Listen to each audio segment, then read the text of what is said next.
మంచి కాపరి స్వరమును వినే గొర్రె తప్పిపోయి పరిగెత్తి మళ్ళీ అదే కాపరి స్వరాన్ని పట్టుకుని బయటకు వచ్చింది. ఆ గొర్రె ఆ స్వరం కొరకు ఎదురు చూస్తుందన్న విషయం కాపరికి తెలుసు. నీకు తెలుసా? నువ్వు ఎదురు చూసావు ఎప్పుడైనా ఆ కాపరి స్వరం కోసం, ఆ కాపరి ఆలోచన కొరకు? ఇప్పుడు ప్రధాన సమస్య అంతా ఎవడంటే, మీ పాస్టర్ మీతో మాట్లాడట్లేదు, మీ పాస్టర్ మీ కొంపకు రావట్లేదు. ఇదే గొడవ. నీ ప్రధాన కాపరికి నీ విశ్వాస జీవితంలో జరిగిన పొరపాటు, తప్పిదము, ఎలాంటి విలువలను వెతుక్కుంటున్నావు చూసుకో. మేబీ జరగనివ్వండి, పొరపాటు జరగనివ్వండి, కానీ దానివల్ల నువ్వు నేర్చుకునేటువంటి విలువేంటి?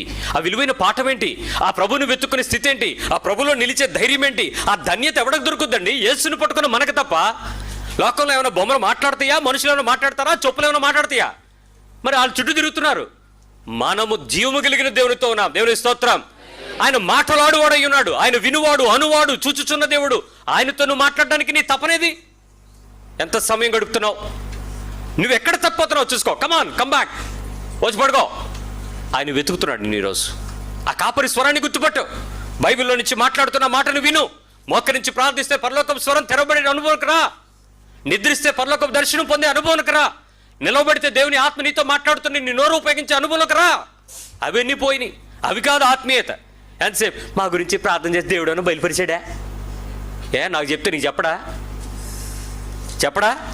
ఆ ప్రవక్తతో, దర్శనాలతోనూ, కళలతోనూ, ప్రవచనాలతోనూ మాట్లాడితే ఆడి దగ్గర లైన్ కట్టుకుని నుంచోకపోతే నువ్వు మోకరిస్తే దేవుడు ఏమన్నా పక్షపాత?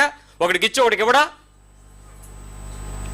ఆలోచన జ్ఞానం లేని ఎర్రి ఈ గొర్రెలు పరుగులెత్తినట్టు మెగా చర్చిల్లో పరుగులెట్టే పరిస్థితి దేనికి? నీకు దేవునితో సహవాసం అనుభవం లేక. దేవునితో సహవాసంలోకి రా. ప్రభు నీకు గొప్ప అద్భుతాలు చేయగలిగిన వాడు.